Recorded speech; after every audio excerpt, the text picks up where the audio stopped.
La quatrième étape de la Grande Boucle 2010 mène aujourd'hui les 189 coureurs rescapés des 3 premières étapes de Cambrai à Reims.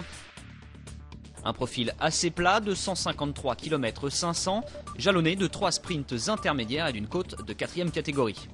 Un parcours idéal pour des sprinteurs qui n'ont pas été à la fête depuis ce début de tour. Attention quand même au final qui présente pas mal de ronds-points. Comme à l'accoutumée, la première attaque a lieu dès les premiers hectomètres. Une attaque signée Dimitri Champion de l'équipe AG2R La Mondiale. Très vite, il est rejoint par 4 hommes. Les Espagnols Inaki Isassi d'Euskaltel Euskadi et Iban Mayos du team Futun Servetto. Le Belge Francis De Grief et de l'équipe Omega Pharmaloto. Et enfin Nicolas Vaugondi de la B-Box Bouygues Télécom. Ce quintet va faire grimper son avance jusqu'à 3 minutes 40.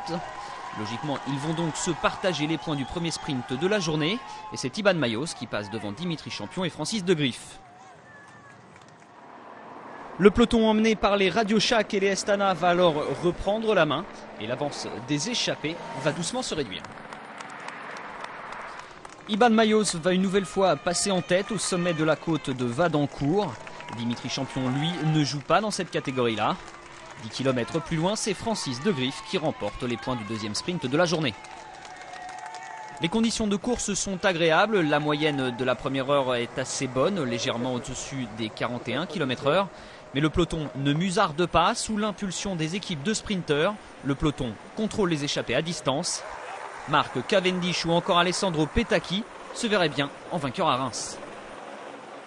Les Saxo Bank ne sont pas sous pression aujourd'hui. Le maillot jaune de Fabian Cancellara ne devrait pas être menacé. La Columbia HTC et la Lampre font le boulot, bien entourés par les coéquipiers de Contador et d'Armstrong. À 40 km de l'arrivée, l'écart avec les hommes de tête n'est plus que d'1 minute. À moins de 10 km de l'arrivée, Champion Enco n'ont plus qu'une dizaine de secondes d'avance. Les longues lignes droites de fin d'étape vont avoir raison de ce quintet qui n'a pas démérité. Dimitri Champion, premier attaquant de la journée, est d'ailleurs élu plus combatif de l'étape. Sous la flamme rouge, toutes les équipes de sprinteurs sont au coude à coude. Cavendish semble bien emmené par Renshaw, mais le Britannique cale. Petacchi, lui, a lancé le sprint, mais en a encore sous la pédale. L'Italien s'impose en puissance à Reims. Il remporte une 6e victoire sur le Tour et déjà la 2e en 2010.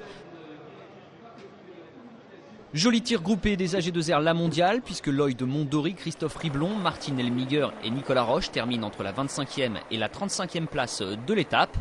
John Gadret et Dimitri Champion, le combattant du jour, finissent eux cachés dans le peloton. En revanche, Rinaldo Nocentini perd 42 secondes sur les premiers.